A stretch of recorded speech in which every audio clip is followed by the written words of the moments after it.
Hello and welcome to UPSC Hindi.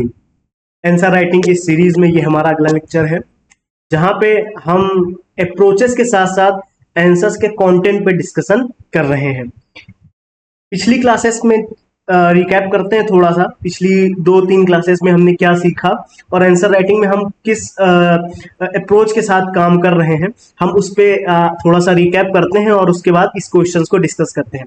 फिलहाल आपके सामने जो आज का क्वेश्चन है वो है, अधिकांश भारतीय सिपाहियों वाली ईस्ट इंडिया की सेना क्यों तत्कालीन भारतीय शासकों की संख्या बल में अधिक और बेहतर सुसज्जित सेना से लगातार जीतती रही। ये क्वेश्चन है हमारा, यानी अगर इंग्लिश में इसको पढ़े लिखा हो, why did the armies of British East India Company mostly comprising of Indian soldier win consistently against the more numerous and better equipped armies of then Indian rulers. यानी ईस्ट इंडिया कंपनी की जो, अच्छा इस question पे आते हैं हम अभी, थोड़ा सा पीछे रिकैप कर लेते हैं एक मिनट।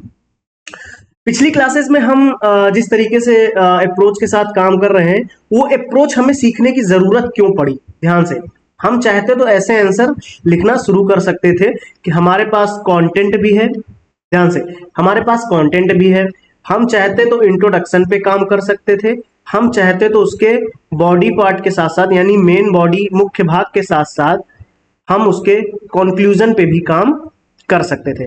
लेकिन ना ही हमने इंट्रोडक्शन पे भी काम किया है और ना ही हमने कंक्लूजन पे काम किया है। सीखने वाली बात क्या है यहाँ पे, सीखने और समझने वाली बात यहाँ पे ये है कि हमने आपसे बोला था, 2 मिनट इसलिए रिकैप कर रहे हैं 2 मिनट इसलिए रिकैप कर रहे हैं क्योंकि जब हम थोड़ा पिछली क्लासेस से लिंक बना के आगे आते हैं ना, तो जल्दी से हमारा माइंड उस चीज के लिए तैयार हो जाता है कि हाँ, अब हमको इस क्लास में आगे कंटिन्यू करना है। तो ध्यान से देखते हुए चलते हैं। और हमने बोला था कि हमें अपनी थिंकिंग प्रोसेस पे काम करना है। किस पे काम करना है? थिंकिंग प्रोसेस है। ध्यान से देखिए, हमने बोला था कि हमें अपने थिंकिंग प्रोसेस या बोल लें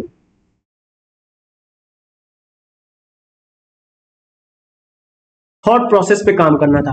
जब हम अपने थॉट प्रोसेस पे काम कर रहे हैं, उसके लिए मैंने बोला था कि जब आपके सामने कोई क्वेश्चन आया, तो हमें एक एग्जाम में अगर हमारे सामने कोई क्वेश्चन आएगा तो हमारे पास 1 मिनट होगा उस क्वेश्चन का स्ट्रक्चर माइंड में रेडी करने के लिए, यानी बहुत कम समय है।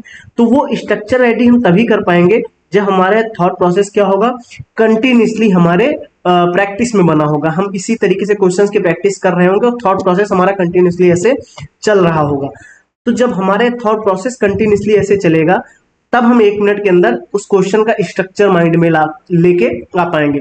जो पहला क्वेश्चन हमने डिस्कस किया, वहां पे हमने बोला था कि अगर कोई भी पर्सनैलिटी है, उसके थॉट्स के बारे में यानी उसके विचारों के बारे में पूछे, या उनके विचारों की तुलना करने के बारे में कहे, या उनके महत्व पूछे, वो भी कब? वर्तमान समय से लिंक करते हुए। तो हमने ये अप्रोच देखी थी, महात्मा गांधी के विचार, उसके बाद उन बी आर अम्बेडकर जी से उनकी तुलना, रविन्द्रनाथ टैगोर जी से उनकी तुलना, गुरु नानक जी की शिक्षाएं, ये क्वेश्चंस हमने वहां पे देखे। हमने हालांकि सारे क्वेश्चंस का कंटेंट वहां पे नहीं निकाला। अब वो आपकी जिम्मेदारी है कि ये इस क्वेश्चन का मैंने पैटर्न आपको दिखा दिया। तब आपको क्या करना था, जैसे ही विचारों की बात आ रही थी, आपने क्या किया, किसी इंडिविजुअल से रिलेटेड व्यक्तिगत विचारों को देखा, समाज से रिलेटेड विचार हमने देखे थे या नहीं देखे थे। फिर उसके बाद हमने गवर्नमेंट से रिलेटेड विचार देखे, फिर हमने उनके एक्टिविस्ट यानी कार्यकर्ता से रिलेटेड विचार देखे, फिर हमने उनके विचार देखे पर्यावरण को लेके, फिर हमने उनके विचार देखे ग्लोबल कम्युनिटी वैश्विक समुदाय को लेके, फिर हमने उनके विचार देखे थे बिजनेस क्लास को लेके। तो ये एक अप्रोच थी, ये एक थॉट प्रोसेस था जो हमने अपने माइंड में कंटिन्यूसली बना लिया। समझ आया? यानी इस थॉट प्रोसेस के साथ अगर हम काम कर रहे थे, तो हमारे मन में ये थॉट प्रोसेस हमारे माइंड में कंटिन्यूसली बन गया, जिसके तहत हम कंटिन्यूसली अगर काम करेंगे तो इस तरीके के सारे क्वेश्चंस हम आसानी से क्या कर लेंगे, टैकल कर लेंगे। क्लियर है? इस तरीके के सारे क्वेश्चन हम आसानी से कंटिन्यूसली करते चले जाएंगे, कोई प्रॉब्लम नहीं होनी। अब आते हैं, इसके बाद हमने क्या किया, इसके बाद हमने किस पे काम किया, इसके बाद हमने जो हमारा अगला क्वेश्चन था, वो उस पे हमने उस क्वेश्चन को, ब्रिटिश ईस्ट इंडिया कंपनी की जो क्वेश्चन था, उसको इस तरीके से टैकल करने का प्रयास किया कि उसकी भी हमने एक अप्रोच बना ली। उसकी भी हमने एक अप्रोच बनाई थी, क्योंकि वहां पे इकोनॉमिक पॉलिसी की बात हो रही थी। तो इकोनॉमिक पॉलिसी हम GS1 के कॉन्टेक्स्ट में हमने पढ़ा, लेकिन वो GS3 के कॉन्टेक्स्ट में भी तो पूछी जा सकती थी। हमने GS1 के कॉन्टेक्स्ट में पढ़ा, वो GS3 के कॉन्टेक्स्ट में पूछी जा सकती थी उससे लिंक करके। तो हमने वो भी देखा कि ब्रिटिश ईस्ट इंडिया कंपनी की आर्थिक पॉलिसी की बात आई, लेकिन जब हमने GS1 से रिलेटेड बात करी तब हमने उसकी एक अप्रोच बना ली। तब हमने क्या किया, उसकी एक अप्रोच बनाई, और उस अप्रोच में कैसे काम किया, हमने ट्रेड पे बात करी, हमने रेलवे पे बात करी, हम इंडस्ट्रियलाइजेशन औद्योगिकरण पे बात करी, लैंड रेवेन्यू पे बात करी, एक्सपेंडिचर पे बात करी, व्यय पे बात करी थी। उसके बाद हमने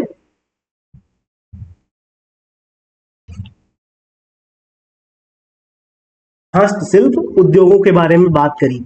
तो यानी कि ये क्या किया, ये हमने एक अप्रोच बना ली। अब GS1 का क्वेश्चन हो या GS3 का क्वेश्चन हो, अगर वो क्वेश्चन GS1 में आर्थिक नीति पूछ रहा है और GS3 में आर्थिक नीति पूछ रहा है, हम अप्रोच यही रखेंगे, हम अपने आंसर्स में पॉइंट यही लेके आएंगे। लेकिन इन पॉइंट्स को लिखने के लिए जब उनके अंदर का कंटेंट हम लेके चलेंगे तो वो थोड़ा डिफरेंस हो जाएगा। जब GS1 में हम ट्रेड की बात कर रहे हैं तो ब्रिटिश ट्रेड की बात कर रहे हैं, जब GS1 में हम रेलवे की बात कर रहे हैं तो वो ब्रिटिशर्स ने रेलवे का यूज किस लिए किया, कैसे किया, उल्टा टैरिफ ढांचा कैसे यूज किया गया, ये सब मैंने वहां पे पिछली क्लास में बताया। लेकिन उस क्लास में डिस्कस करते वक्त मैंने ये देखा कि GS3 में जब इसको यूज करना है तो हम ट्रांसपोर्ट के उसमें यूज कर सकते हैं, इंफ्रास्ट्रक्चर के बारे में उसमें बता, रेलवे के ही पॉइंट को हम ट्रांसपोर्ट में बात कर सकते हैं, इंफ्रास्ट्रक्चर के बारे में बात कर सकते हैं, लेकिन किस कॉन्टेक्स्ट में, GS3 के कॉन्टेक्स्ट में। यहां तक चीज क्लियर हुई? यानी पिछला थोड़ा सा रिकैप हो गया कि हम पर्टिकुलर एक अप्रोचेस पे बात कर रहे हैं, यानी हमने दो अप्रोचेस सीख ली, दो क्वेश्चंस किए और दो अप्रोचेस सीख ली। अब इस तरीके के कोई भी क्वेश्चंस आएंगे हम आसानी से एग्जाम में टैकल करने की स्थिति में रहेंगे या नहीं रहेंगे, अब आप हमें कमेंट करके ये बताइए।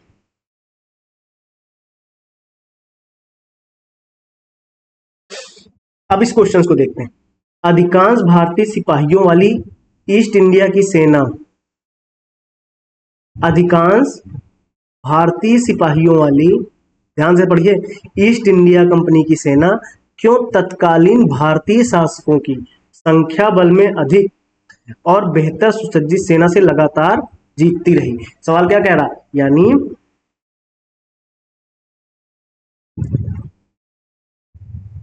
भारतीय शासक के पास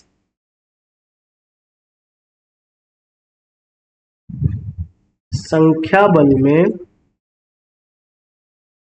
अधिक और बेहतर सुसज्जित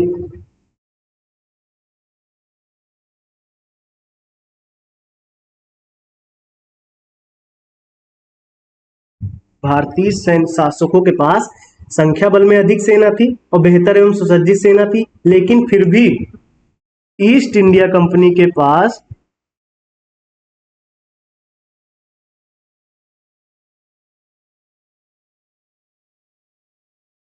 भारतीय सिपाहियों वाली सेना जो थी, ईस्ट इंडिया कंपनी के पास भारतीय सिपाहियों वाली सेना थी, उससे ये सेना हमेशा क्या रही, हारती रही। यही तो सवाल है, इसका क्या कारण था। क्वेश्चन समझ आ गया? अधिकांश भारतीय सिपाहियों वाली ईस्ट इंडिया की सेना क्यों तत्कालीन भारतीय शासकों की संख्या बल में अधिक और बेहतर सुसज्जित सेना से लगातार जीतती रही। क्लियर है? सवाल मतलब ये क्वेश्चन आपके मन में आ गया, क्वेश्चन माइंड में समझ आ गया कि क्वेश्चन करना क्या है। अब अगर आपने मॉडर्न इंडिया में इन दोनों को कंपैरिजन करके पढ़ा है और अपने नोट्स उस तरीके से तैयार किए हैं तो आप इसका आंसर बहुत आसानी से कर ले जाएंगे। लेकिन अगर आपने ईस्ट इंडिया कंपनी के बारे में मॉडर्न इंडिया में पढ़ा, उसकी सेना के बारे में अगर पढ़ा आपने, उनकी आर्मीज का थोड़ा सा नोट्स पॉइंट्स में पॉइंट ऐड कर रखा है और भारतीय शासकों के आर्मी के पॉइंट्स को थोड़ा सा ऐड करके रखा हुआ है। वो आर्मी के पॉइंट्स ऐड करने से मतलब ये है कि जब आप उनकी ओवरऑल मॉडर्न इंडिया में सब पढ़ते हैं तो देखते हैं कि कैसे भारतीय सेना किस तरीके से हार रही है, इन मतलब भारतीय राजाओं की सेना किस तरीके से ईस्ट इंडिया से हारती है, ईस्ट इंडिया कंपनी कैसे अपने वर्चस्व स्थापित कर रही है। हम ये जब पढ़ते हैं तो वहाँ पे कुछ पॉइंट्स हमारे मन में आते हैं, हम नोट्स में देखते हैं, बुक्स में देखते हैं, तो उनको ऐड करते हुए चलते हैं। क्योंकि हमने बोला था कि जब हमारी थिंकिंग प्रोसेस अच्छी होगी, थिंकिंग अच्छी होगी तो हमारे नोट्स अच्छे होंगे, हमारे नोट्स अच्छे होंगे तभी हमारे आंसर्स अच्छे होंगे, क्योंकि हमारे नोट्स की ही झलक हमारे आंसर्स में देखने को मिलती है। क्लियर?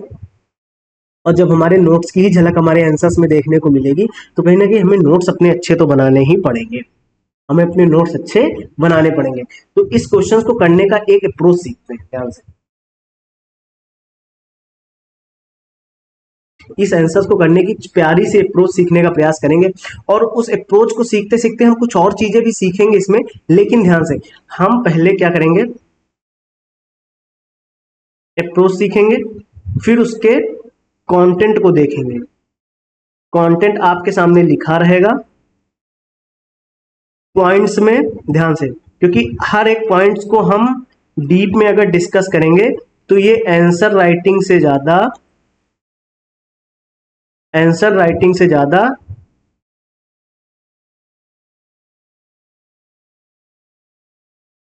टॉपिक डिस्कशन की क्लास हो जाएगी। इसलिए हमें इस पे काम नहीं करना है, हम आंसर राइटिंग पे बात कर रहे हैं।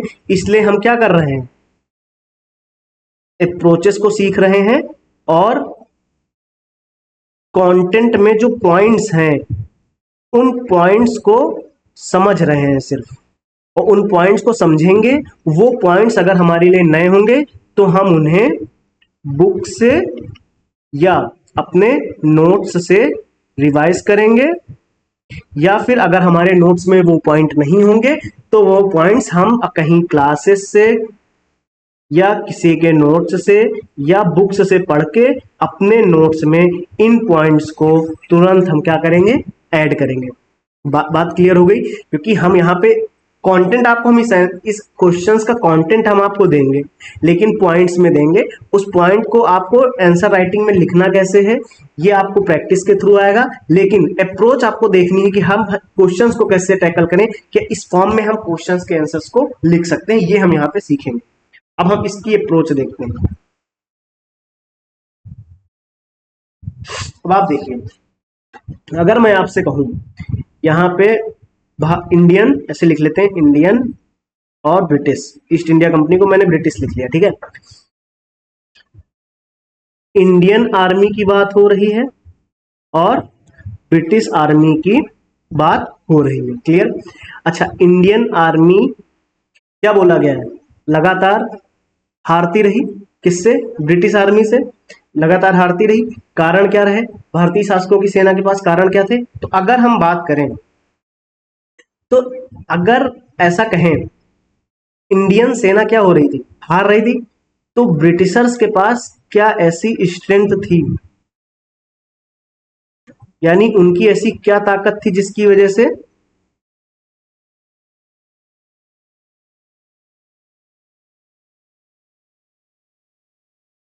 उनके पास ऐसी क्या ताकत थी जिसकी वजह से ये हमारी इंडियन आर्मी हार रही थी उनसे। अच्छा, उन्हें कौन कौन सी अपॉर्चुनिटीज मिल गई, ये भी तो कह सकते हैं।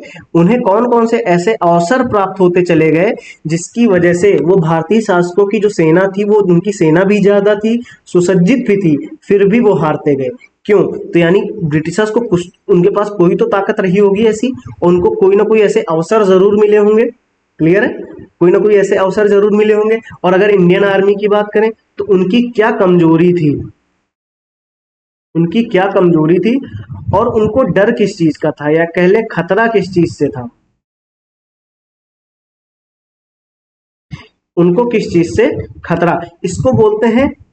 ये अगर हम वीकनेसेस की बात करें और अगर हम थ्रेट्स की बात करें, तो क्या हम इन 4 पॉइंट्स पे डिस्कशन करके इस क्वेश्चंस का उत्तर नहीं लिख सकते। हमने तुरंत अपने माइंड में क्या किया, क्वेश्चन जैसे ही पढ़ा हमने सोचा कि अरे ऐसा तो कर सकते ही हैं कि ब्रिटिशर्स ने अगर इंडियन सैनिकों को हराया है, इंडियन आर्मीज को हराया है, भारतीय शासकों की सेनाओं को हराया है, तो कुछ ना कुछ तो उनमें खास बात रही होगी, कुछ ना कुछ तो उनके पास ताकत रही होगी, और कुछ ऐसे अवसर भी उन्हें प्राप्त हुए होंगे जिसका उन्होंने बहुत सदुपयोग किया, अपने फायदे के लिए उन्होंने उपयोग कर लिया। अच्छा, भारतीय शासकों की भी तो कुछ कमजोरियां रही होंगी, हाँ भारतीय शासकों की कमजोरियां रही होंगी, उन्हें खतरा भी कुछ ना कुछ रहा होगा ब्रिटिशर्स से। तो क्या हम इन चीजों को अगर डिस्कस कर लेंगे क्वेश्चंस में, तो क्या इसका आंसर हम आसानी से नहीं कर सकते? बिल्कुल कर सकते हैं। तो देखिए ध्यान से, तो क्या हम इसको ऐसे SWOT पे काम कर लें, हम स्ट्रेंथ पे काम करेंगे, हम वीकनेसेस पे काम करेंगे, ठीक है, हम अपॉर्चुनिटीज पे काम करेंगे, हम थ्रेट्स पे काम करेंगे, हम ब्रिटिशर्स की स्ट्रेंथ देखेंगे और इंडियन आर्मी की वीकनेसेस देखेंगे। जब हमने ब्रिटिशर्स की स्ट्रेंथ एक तरफ लिख दी, एक पॉइंट में इंडियन आर्मी की वीकनेसेस लिख दी, तो पहला कारण तो हमें समझ आ ही गया।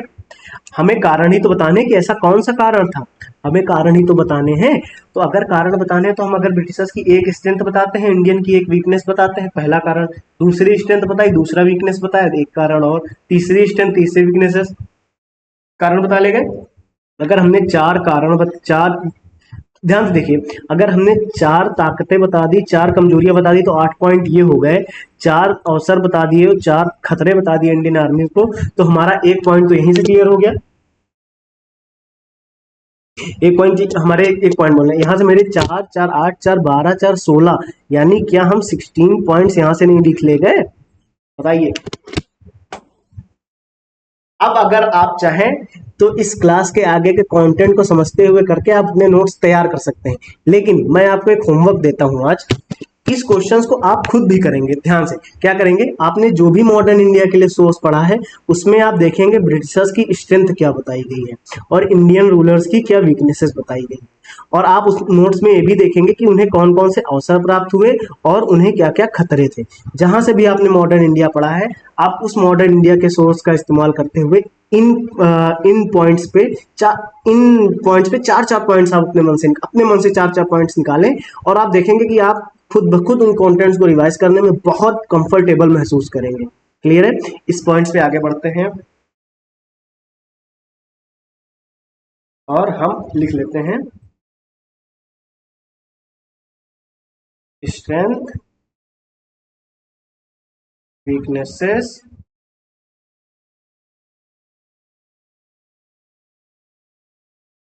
अपॉर्चुनिटीज और थ्रेट्स, यानी ताकत और कमजोरी, अवसर,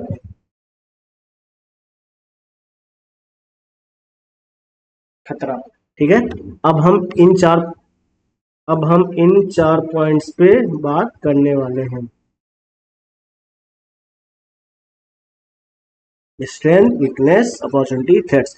और एक चीज ध्यान रहे, हम ब्रिटिशर्स की स्ट्रेंथ पे बात करेंगे और इंडियन की कमजोरी पे, आर्मी की कमजोरी पे। और अगर इंडियन आर्मी की वीकनेसेस पे बात करेंगे तो उन्हें खतरा किस चीज पे होगा, इस पे बात करेंगे। क्लियर है? आते हैं अगले पॉइंट से ध्यान से। ये अब हम आपके सामने कंटेंट आपके सामने रख रहे हैं।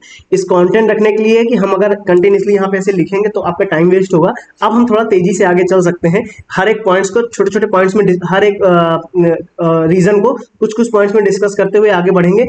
और इससे क्या होगा कि हमारा कंटेंट भी आप देख लेंगे, और इस कंटेंट पे अब आपको वर्क भी करना है। अगर मैंने यहाँ पे अनुशासन की बात करी तो इस पे आपको बाद में वर्क करना है। अपने मॉडर्न इंडिया के नोट्स में देखना है क्या क्या हम अपनी तरफ से कुछ इंडिच कर सकते हैं। हम यहाँ पे जितना आपको इंडिच कंटेंट देने का प्रयास कर रहे हैं, लेकिन हमारा मेन फोकस अभी समय आंसर राइटिंग पे, उस अप्रोच को सीखने पे है। क्या इस तरीके का अगर अगला क्वेश्चन कोई आता है मिडिवल इंडिया और एंशिएंट इंडिया में, या किसी और की जैसे एंशिएंट इंडिया में बहुत सारे लड़ाइयाँ हुई, तो उनके बारे में अगर कंपैरिजन करने के लिए आ जाए, उनकी सेनाओं के बारे में कंपैरिजन करने के लिए आ जाए, तो हम कैसे कर पाएंगे। हालांकि वो पॉलिटिकल एस्पेक्ट प्राचीन भारत में पूछते नहीं है, वो कल्चर का पार्ट वहां से आता है। लेकिन हम एक आपके सामने एक पॉइंट रख रहे हैं, क्या हम वो क्वेश्चन करने की उस क्वेश्चन को टैकल करने की स्थिति में होंगे? बिल्कुल होंगे। इसलिए ये क्वेश्चन हम डिस्कस कर रहे हैं, तो ध्यान से देखते हुए चलते हैं। हाँ, ब्रिटिशर्स ईस्ट इंडिया की ताकत और अवसर, वही जो मैंने बोला, स्ट्रेंथ और अपॉर्चुनिटी पे हम बात करेंगे। स्ट्रेंथ और अपॉर्चुनिटी पे हम बात करेंगे। ठीक है, क्या है, जो उनके लीडर्स थे और जो उनके सोल्जर्स थे, क्या हम ऐसा बोल सकते हैं उन्होंने अपने लीडर्स ने, ब्रिटिशर्स के लीडर्स ने अपने सोल्जर्स को बेहतर तकनीकी हथियार प्रोवाइड करा रखे थे? क्या ऐसा बोल सकते हैं? उनमें संचार की व्यवस्था बहुत बढ़िया थी। क्लियर है? वो एक अनुशासित सेना थी। कैसे? वो बहुत अनुशासन में रखते थे, उनके प्रशिक्षण पे जोर दिया जाता था। क्या हम ऐसा कह सकते हैं? उनकी नैतिकता के बारे में भी बात की जा सकती है। कैसे? ध्यान से, अगर हम एग्जाम्पल पे बात करें, सिर्फ एग्जाम्पल पे बात करें, तो आप जब भी हम लीडर्स की बात करते हैं तो रॉबर्ट क्लाइव, वॉरेन हेस्टिंग और मुनरो की बात कर सकते हैं।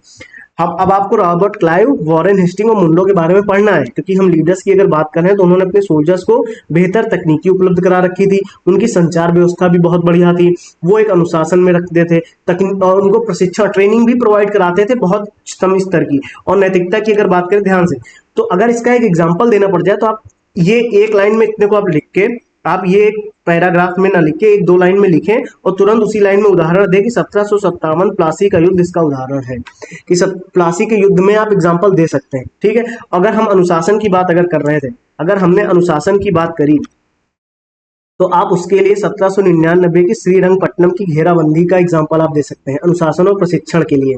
उनकी तोपें, तकनीकी लाभ की अगर बात कर रहे हैं, देखिए ध्यान से, अगर हमने उनके तकनीक की बात करी है, अगर हमने उनके तकनीक की बात करी तो हम उनकी तोपों की बात कर सकते हैं, ब्राउन बेस मस्कट। तो इसका एग्जाम्पल क्या, 1751 में ऑर्केड की घेराबंदी, ऑरकोट की घेराबंदी बता सकते हैं। और 1764 में 40,000 भारतीय सैनिकों को 7,000 कंपनी सैनिकों ने हरा दिया था। उदाहरण है किससे, तकनीकी लाभ की वजह से, सिर्फ टेक्नोलॉजी की वजह से, सिर्फ टेक्नोलॉजी की वजह से बक्सर 1764 में 40,000 भारतीय सैनिकों को 7,000 कंपनी सैनिकों ने हरा दिया।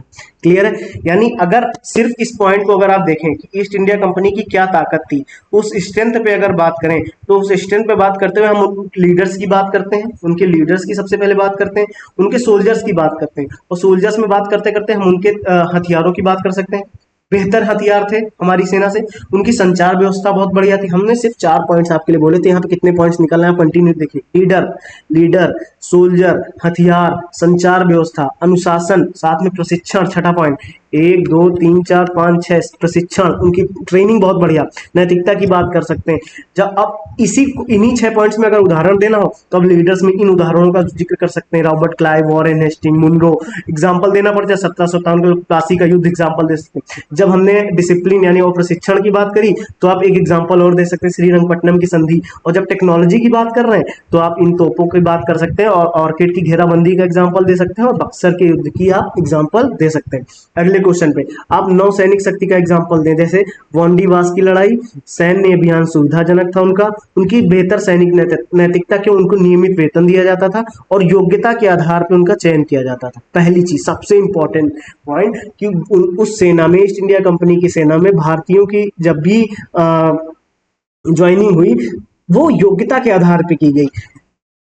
आप अगर नौसैनिक शक्ति का एग्जांपल देना चाहें तो वांडीवास की लड़ाई का एग्जांपल दे सकते हैं, उनके सैन्य अभियान सुविधाजनक होते थे, इस बारे में हम बात कर सकते हैं। यानी अभी हम ब्रिटिश ईस्ट इंडिया कंपनी की सैन्य ताकत की स्ट्रेंथ पे बात कर रहे हैं, सैन्य ताकत पे बात कर रहे हैं। तो लीडर, ध्यान से, लीडर पे बात कर ली, सोल्जर पे बात कर ली, और हथियारों की बात कर ली यानी इक्विपमेंट की बात कर ली, और उसके बाद संचार की बात कर ली हमने, और प्रशिक्षण की बात करी, और अनुशासन की बात करी, नैतिकता की बात करी, फिर हमने लीडर्स का एग्जांपल दे दिया, फिर सोल्जर्स में हथियारों का एग्जांपल हमने दिया, फिर उसके बाद अनुशासन की बात कर रहे थे, संचार व्यवस्था की बात कर सकते हैं, प्रशिक्षण की बात कर रहे हैं, और साथ में साथ नैतिकता की भी बात कर रहे हैं। और जब इनका एग्जाम्पल देने की बारी आई तो अनुशासन के लिए भी हमने एक एग्जाम्पल बना रखा है। आंसर्स में आप बहुत, क्योंकि आपके पास लिमिटेड वर्ड्स हैं, आप बहुत ज्यादा वहां पे एक्सप्लेनेशन नहीं कर सकते, तो आप कीवर्ड लिखें, एक लाइन लिखें, कीवर्ड, उस लाइन में कीवर्ड आना चाहिए आपका, तुरंत उदाहरण आ जाएगा। क्योंकि बिना उदाहरण के आपकी वो जस्टिफाई नहीं होता कि आप सही बोल रहे हैं, गलत ही आपने पढ़ा है या कि फेंक रहे हैं। सिर्फ तकनीकी लाभ पे बात करते हैं तो आप ये देखिए उदाहरण, साथ में एग्जाम्पल, और साथ में एक जब तकनीकी लाभ की जो उनकी तोपे, उसके बाद उनका एग्जाम्पल। नौसैनिक शक्ति में भी आपने देख लिया, एग्जाम्पल दे दिया वांडीवास की लड़ाई का। अब देखिए अगर हम उनके अवसर की बात करें, उन्हें कौन कौन से अवसर प्राप्त हुए, तो एक पहला सबसे बढ़िया अवसर था उनके पास विखंडित भारतीय शासक। विखंडित भारतीय शासक का मतलब, क्योंकि प्लासी का युद्ध आप एक एग्जांपल दे सकते हैं, उसमें क्या हुआ था, सिराजुद्दौला के खिलाफ मीर जाफर का समर्थन। विखंडित भारतीय शासक का एक बढ़िया एग्जाम्पल आपने तुरंत ऐड कर दिया। एक पॉइंट और लिख सकते हैं, उन्हें कौन सा अवसर प्राप्त हुआ, फूट डालो और शासन करो की रणनीति। फोर्थ एंग्लो मैसूर वार, आंग्ल मैसूर युद्ध में टीपू सुल्तान के खिलाफ हैदराबाद के निजाम का समर्थन।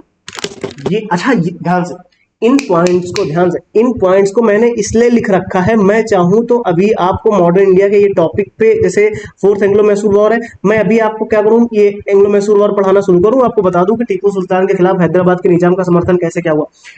वही मैंने बोला, मैंने आपको पहले बोला कि हम टॉपिक डिस्कशन पे यहाँ पे बात नहीं करेंगे, क्योंकि अगर टॉपिक डिस्कस करने लगे पूरा, तो आप इन छोटे छोटे पॉइंट्स पे खुद कैसे मेहनत करोगे, कि हमें तो आगे अगला पॉइंट्स भी बताना है, अगले कुछ पॉइंट्स और बताने हैं हमें, अभी और आपके सामने पॉइंट डिस्कस करने हैं। इसलिए बोल रहे हैं कि जब अगर आपने ये पॉइंट देखा विखंडित भारतीय शासक, तो अब आपके पास अगर इस प्लासी के युद्ध के अलावा अगर कोई एग्जांपल मन में आ जाए, अगर प्लासी के युद्ध के अलावा अगर आपके मन में कोई एग्जांपल आ रहा है, तो आप तुरंत उसे अपने नोट्स में ऐड कर लें, या आप मॉडर्न इंडिया फिर से अगर पढ़ रहे हैं, नोट्स देख रहे हैं, ऐड कर ले। वो एक इंडिस्ट कंटेंट, एक एक्स्ट्रा पॉइंट आपके नोट्स में आ जाएगा ना। इस पॉइंट के साथ साथ एक और पॉइंट आ गया, एक और पॉइंट आ गया। तो ये तो मैंने आपको सिर्फ बताया, अगर आपको ये पॉइंट नहीं पता तो आप पढ़ लेंगे, ये आपके लिए फायदा है ना। तो ये फोर्थ एंग्लो मैसूर वॉर किसके लिए, फूट डालो और शासन करो के गणित का एक बढ़िया एग्जांपल आप दे सकते हैं। बेहतर संचार, अच्छा कम्युनिकेशन का भी एग्जांपल आपको देना था, क्योंकि मैंने यहाँ पे बोला कि उनके पास एक बेहतर संचार व्यवस्था थी। कम्युनिकेशन की बात करनी है तो खुफिया नेटवर्क जैसे टेलीग्राफ, तो 1857 के विद्रोह में इसका यूज किया गया, 1857 के विद्रोह में हमने इसका यूज कर लिया। लखनऊ कारखानों में घेराबंदी के टाइम पे इसका यूज किया गया टेलीग्राफ का। अच्छा, आर्थिक नियंत्रण और संसाधन क्या होता था, उनको ऐसा कौन सा अवसर प्राप्त हुआ, जैसे आर्थिक नियंत्रण, क्या उन्होंने अपनी सेना का विस्तार किया और सेना को प्रॉपर सही से सैलरी टाइम पे सैलरी देते थे, वित्त पोषित करते रहते थे। और जैसे एक और उन्हें अवसर प्राप्त हुआ कि प्रमुख वस्तुओं पर एकाधिकार, जैसे बंगाल अफीम का व्यापार। ठीक, क्लियर हो गया ये पॉइंट, यहाँ पे समझ आया कि एक एक उन्हें क्या हुआ, एक और अवसर प्राप्त हुआ। हमने क्या किया, देखिए ध्यान से, कंफ्यूज मत होना आप लोग। हमने ताकत पे बात करी, स्ट्रेंथ पे बात करी, लीडर, सोल्जर, हथियार, संचार, प्रशिक्षण, उसके बाद अनुशासन, नैतिकता। हमने लीडर्स का एग्जाम्पल देख लिया, हमने लीडर्स का एग्जाम्पल देख लिया, लीडर्स का एग्जाम्पल देखा। उसके बाद हमने अनुशासन प्रशिक्षण का एग्जाम्पल देखा, तकनीकी लाभ पे एग्जाम्पल देख लिया, नौसैनिक शक्ति में भी एग्जाम्पल हमने बॉन्डीवास की लड़ाई का देख लिया। बेहतर सैनिक नैतिकता में हमने देखा कि उनको नियमित वेतन मिलता था, योग्यता आधारित चयन होता था उनकी ईस्ट इंडिया कंपनी में सैनिकों का। और जब हम अवसर की बात करने लगे, अब अगर हम अवसर वाले पॉइंट पे आ गए, तो हम देख रहे हैं विखंडित भारतीय शासक उनके लिए एक अवसर बना। विखंडित भारतीय शासक उनके लिए एक अवसर बन गया कि उन्होंने प्लासी के युद्ध में देखा कि कैसे सिराजुद्दौला के खिलाफ मीर जाफर का समर्थन हुआ, फूट डालो की रणनीति उन्होंने अपनाई। ये उनके लिए एक अवसर था कि टीपू सुल्तान के खिलाफ हैदराबाद के निजाम का समर्थन। ठीक, ये फोर्थ एंग्लो मैसूर वॉर में। अब आप एक और अवसर देख रहे हैं कि उनके पास संचार व्यवस्था बहुत बढ़िया थी, ये उनके लिए अवसर साबित हुआ। जैसे 1857 के विद्रोह में टेलीग्राफ का यूज पहले कर लिया उन्होंने। अब एक और अवसर उनके लिए प्राप्त हुआ कि प्रमुख वस्तुओं पर एकाधिकार करना शुरू हो गया, जैसे बंगाल की अफीम पर उनका व्यापार। तो ये उनकी स्ट्रेंथ और उनको अपॉर्चुनिटीज मिलती चली गई, ये उनकी ये ताकत थी, ये ताकत थी, ये अपॉर्चुनिटीज उनकी मिली। इस वजह से उन्होंने भारतीय सैनिकों को, भारतीय शासकों की इतनी बड़ी सेना को हरा दिया। ये हमने स्ट्रेंथ देख ली, अवसर देख लिए। अब अगर हम बात करें इंडियन आर्मी की कमजोरी क्या क्या थी, एकता में कमी थी सबसे पहले। क्यों, क्योंकि मराठा आंतरिक प्रतिद्वंदिता का आप एग्जाम्पल दे सकते हैं एंग्लो मराठा वार में। एंग्लो मरा अब भारतीय शासकों की कमजोरी की अगर बात करें, अगर भारतीय सेना की कमजोरी की बात करें, तो आप एकता में कमी बता सकते हैं। एकता में कमी के जब एग्जाम्पल लिखना आएगा, तो आप Anglo Mysore war, Anglo Maratha war बता सकते हैं। मराठा में आंतरिक प्रतिद्वंदिता, आउटडेटेड ट्रेनिंग और डिसिप्लिन, प्रशिक्षण उनका पुराना, और अनुशासनहीनता, जैसे 1764 की बक्सर की लड़ाई का आप एग्जांपल दे सकते हैं। अब आप जब अगर आपने 1764 की बक्सर की लड़ाई आपने पढ़ी है, तो आप समझ जाएंगे कैसे अनुशासनहीनता का वहां पे एग्जांपल देखा जा सकता है, तो आप ये तुरंत बता देंगे। मिलिट्री टैक्टिक्स जो होती हैं, जो सैन्य अभियान अभियान बोल सकते हैं, वो भी पुराने थे। जैसे प्लासी के युद्ध में रॉबर्ट क्लाइव के धोखे से सिराजुद्दौला की सेना पराजित हो गई। प्लासी के युद्ध में रॉबर्ट क्लाइव के धोखे से सिराजुद्दौला की सेना क्या हो गई, पराजित हो गई। तो ये इंडियन आर्मी की कमजोरी ही तो दिखा रहा है, भारतीय सेना की कमजोरी ही तो दिखा रहा कि भारतीय सेना की कमजोरी क्या, एकता में कमी देखने को मिल रही है हमको। ध्यान देखिए, एकता में कमी देखने को मिली, पुराना प्रशिक्षण देखने को मिला, अनुशासनहीनता थी, पुराना प्रशिक्षण, अनुशासनहीनता का भी एग्जाम्पल हमने दे दिया, एकता में कमी का एग्जाम्पल हमने दे दिया। अब ध्यान से देखिए, जब भी हम मिलिट्री टैक्टिक्स की बात कर रहे हैं, तो प्लासी का युद्ध वहां पे आ रहा है, और प्लासी के युद्ध का एग्जांपल जैसे हमने ऐड किया, हमारा क्वेश्चन अपने आप इंडिस्ड होता चला गया।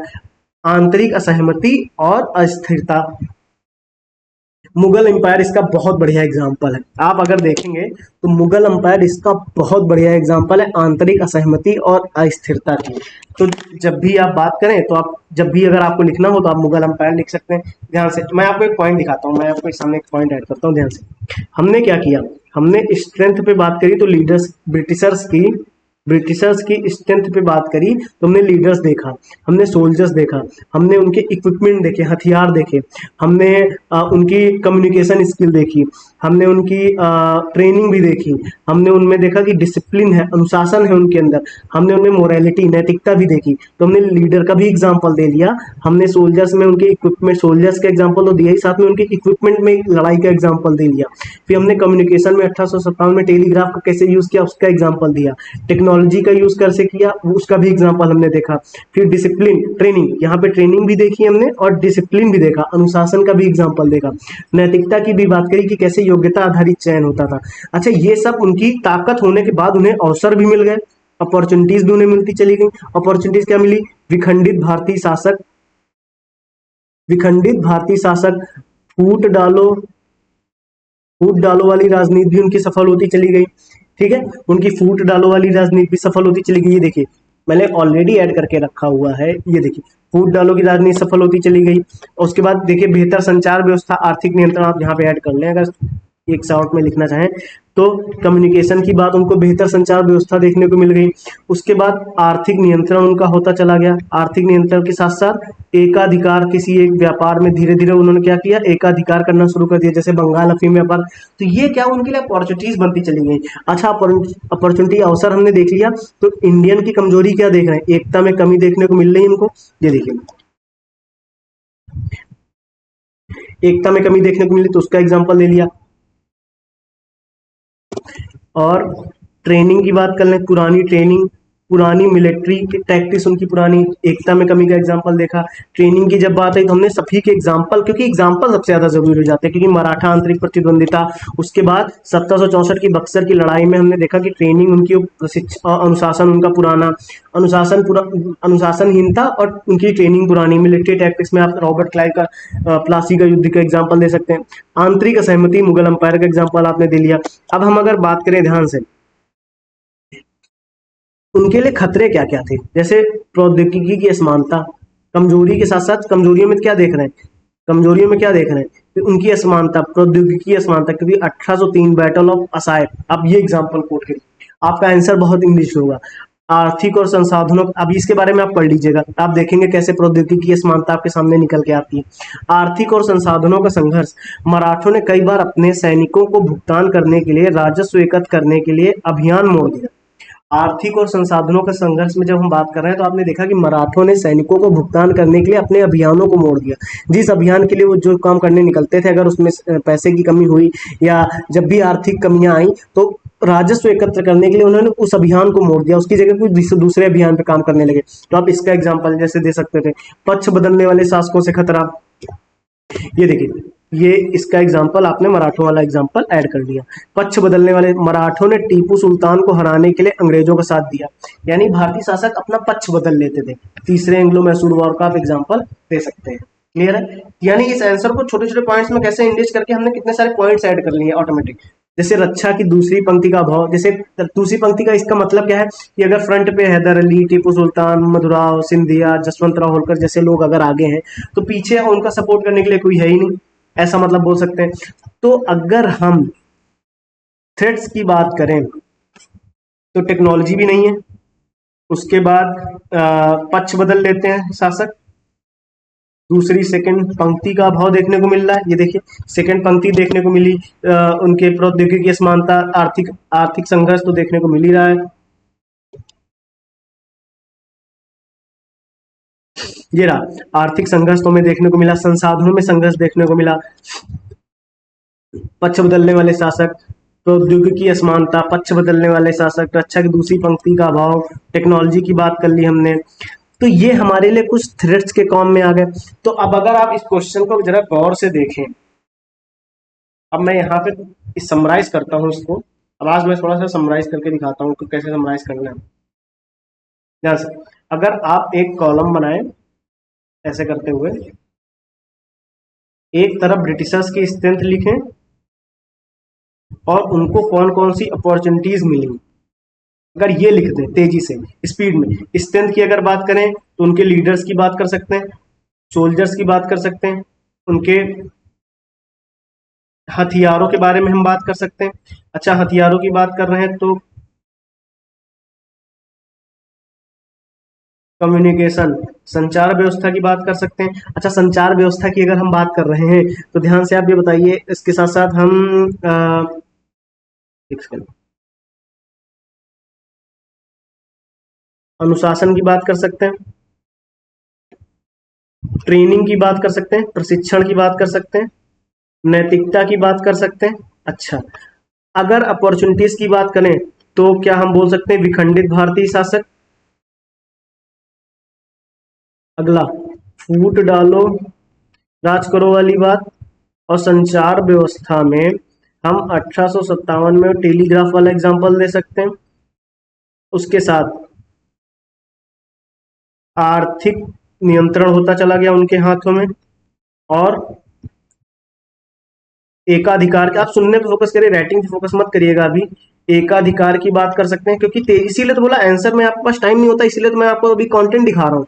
एकाधिकार के बारे में बात कर सकते हैं। एक पेज में अगर हमने इन पॉइंट्स को ऐसे टेबल बना के एक्सप्लेन कर दिया, तो अगर हम अगले पॉइंट पे चलें, ध्यान से, अगर हम अगले पॉइंट पे चलें और एक टेबल और बनाएं वीकनेसेस की, किसकी वीकनेसेस की, इंडियन रूलर्स की वीकनेसेस की। टेक्नोलॉजी उनके पास का, टेक्नोलॉजी का अभाव था। उसके बाद पक्ष बदलने वाले शासक उनके पास थे। दूसरी पंक्ति का अभाव उनके पास हम देखने को मिल सकता है, जैसे कि ये देखिए, विखंडित भारतीय शासक, तो हर चीज का एग्जाम्पल दे रहे हैं। प्लासी का युद्ध, उसके बाद फूट डालो शासन करो की रणनीति उनके लिए औसत, सॉरी ये रहा। एकता में कमी की बात कर सकते हैं। पुराना प्रशिक्षण और अनुशासनहीनता की बात कर रहे हैं हम, इसको इधर ही लिख लेते हैं। ये तो थ्रेट्स थे ना सारे, ये थ्रेट्स थे। अच्छा, ये थ्रेट्स इधर लिख लो इनको, ये थ्रेट्स थे हमारे, ठीक है। और इनको अगर यहाँ पे एकता में कमी की बात कर लेते हैं, एकता में कमी, पुराना प्रशिक्षण, अनुशासनहीनता,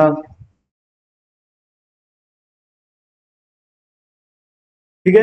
इन पॉइंट्स को अगर हम एक पॉइंट, अगर एक कॉलम में इनको ऐड करें और थ्रेड्स पे बात करते हुए अगर हम उनकी बात करें, प्रौद्योगिकी लाभ उनको नहीं मिल पाया, जैसे तकनीकी का अभाव देखने को मिला। दूसरी पंक्ति में शासकों का अभाव था, और जैसे पक्ष बदलने वाले शासक हमें देखने को मिले। तो क्या अगर हम इन तीन तीन चार चार पॉइंट्स को अगर हर एक स्ट्रेंथ पे तीन चार पॉइंट्स, वीकनेसेस पे, अपॉर्चुनिटीज पे, अगर हम मान लिए चार ना लिख के तीन तीन पॉइंट्स ही लिख लें, तो हम 12 पॉइंट्स लिख के आते हैं। हर पॉइंट्स पे अगर हम 5 7 8 10 वर्ड लिखते हैं तो आसानी से हम 12 पॉइंट्स के साथ साथ आसानी से हम 150 शब्द का आंसर बहुत आसानी से कर सकते हैं। तो हमें 150 शब्द को ही उत्तर हमें करना था। समझ आया? ये क्वेश्चंस आपकी समझ में आया कि नहीं? आपके सामने थ्रेट्स भी लिखे हैं, अवसर भी लिखे हैं, ये वीकनेसेस आपके सामने लिख दी। इन वीकनेसेस के साथ साथ ये देखिए, आंतरिक असहमति का भी एग्जाम्पल आपके सामने लिखा हुआ है, मुगल एम्पायर। फिर इसके बाद हमने खतरों की बात करी तो प्रौद्योगिकी की असमानता, संसाधनों की कमी आपने देखी, पक्ष बदलने वाले शासक, दूसरी पंक्ति का अभाव। तो कहीं ना कहीं हमने इस क्वेश्चन को ओवरऑल पूरे उसमें देखा। हम दूसरे क्वेश्चंस पे बात कर सकते हैं अभी, लेकिन यही है कि दूसरे क्वेश्चन पे बात करते हैं कि स्वतंत्रता संग्राम में, इसको भी आपके लिए है क्या, हम इस पे बहुत आसानी से डिस्कशन करेंगे, बहुत डीप इसको लेके चलेंगे और हर एक पॉइंट पे इस पे लेके चलेंगे, नई थीम पे डिस्कस करेंगे। लेकिन स्वतंत्रता संग्राम में विशेष तौर पर गांधीवादी चरण के दौरान महिलाओं की भूमिका बतानी है इनको। तो महिलाओं की क्या भूमिका रही है, हम इस क्वेश्चन को देखेंगे। और फिलहाल आज आपके लिए होमवर्क यही है, सबसे प्यारा सा होमवर्क है कि आपको जो इसमें पॉइंट्स मिले, इस क्वेश्चंस के आंसर में आपको जो पॉइंट्स देखने को मिले, उन पॉइंट्स पे आप अपने अकॉर्डिंग कंटेंट निकालिए। अगर मैंने आपको एक पॉइंट दे दिया कि पक्ष बदलने वाले शासक, और उसमें हमने आपको एक एग्जाम्पल दे दिया कि मराठों ने टीपू सुल्तान को हराने के लिए अंग्रेजों का साथ दिया, तो और कौन से एग्जाम्पल ऐड किए जा सकते हैं, आप तो कमेंट में बताइए या अपने नोट्स में ऐड कर लीजिए। चुपचाप नोट्स में ऐड करो, आगे बढ़ो, एग्जाम देना है ना। और कमेंट में बता देंगे, थोड़ा मोटिवेशन हो जाएगा अपने लिए कि आप लोग पढ़ रहे हैं साथ में। और जैसे प्रौद्योगिकी असमानता की बात करें तो सिर्फ हमने 1803 का बैटल ऑफ असाय एक एग्जांपल दिया, आप कौन से एग्जांपल ऐड कर सकते हैं वो बताइए। संसाधनों के संघर्ष की बात आई तो आप कौन से एग्जांपल ऐड कर सकते हैं। अच्छा, अगर हमने यहाँ पे लीडर्स की बात करी तो आप कौन से एग्जांपल दे सकते हैं, उदाहरण कौन सा ऐड कर सकते हैं। अनुशासन प्रशिक्षण में आप कौन से ऐड कर रहे हैं, ये मैटर करता है। यहाँ तो मैंने आपको कंटेंट दिया, आप इनमें कौन सा, क्योंकि ये वीडियो बहुत लोग देख रहे हैं अभी, मान लीजिए कई लोगों ने इसमें पढ़ा, सबने भाई पॉइंट्स ऐड कर दिए। आप अपनी तरफ से बुक से कुछ पॉइंट्स ऐड करेंगे, वो आपका इंडिजिट होता चला जाएगा। 3 अप्रोचेस हम सीख चुके हैं, ध्यान से।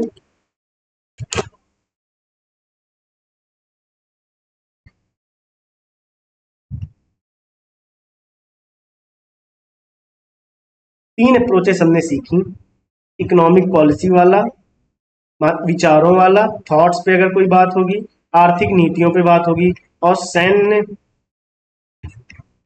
शक्तियों पे बात अगर होगी, तो हम इस 3 अप्रोचेस को फॉलो करेंगे। कैसे? कुछ हमने ढांचा बना रखा है पिछली क्लास में भी, और कल की क्लास में भी हमने ऐसे ही एक ढांचा बनाया इकोनॉमिक पॉलिसी के लिए, जो कि हमें GS1 और GS3 दोनों में काम कर सकता है। सैन्य अभियान का भी हमने एक एनालिसिस कर ली कि हम स्ट्रेंथ, वीकनेसेस, अपॉर्चुनिटी और थ्रेट्स पे एक साथ काम करेंगे, और सभी पे अगर हम 2-2, 3-3 पॉइंट्स ऐड करते हुए चलेंगे तो हमारा एक आंसर स्ट्रक्चर्ड तरीके में हम लिख लेंगे। हमने सोचा, पहले क्या किया, हमने सोचा यार स्ट्रेंथ, वीकनेसेस, अपॉर्चुनिटी, थ्रेट, हम पहले ताकत सोच लेते हैं, फिर कमजोरियां देख लेंगे, फिर उसके बाद अवसर क्या मिल गए और खतरे क्या क्या थे, सोच लिया। ये जैसे ये 4 पॉइंट्स मन में आए, अब इनके अंदर सोचो ताकत, अच्छा ब्रिटिशर्स की ये ताकत थी, ये ताकत थी, ये ताकत, वीकनेसेस, ये इंडियन शासकों की ये कमजोरियां थी, भारतीय शासकों की ये कमजोरियां थी। अच्छा अवसर, यार ब्रिटिशर्स को ये अवसर मिलते चले गए। खतरे, यार इंडियन शासकों को ये खतरे तो थे ही। तो ये कुल मिला के ओवरऑल, जैसे आपने ये पहले तो आपने ये 4 पॉइंट मन में लेके आए, ताकत, अवसर, कमजोरी और खतरे, जैसे ये 4 पॉइंट आपने उनके बारे में सोचना स्टार्ट कर दिया। ये थिंकिंग प्रोसेस पे आपको करना है, ऐसे ही आपको नोट्स बनाने। फिलहाल आज की क्लास में हम इतना ही रखते हैं, अगली क्लास में मिलेंगे और डीप में क्वेश्चंस को डिस्कस करते हुए आगे बढ़ेंगे। Thank you to everyone.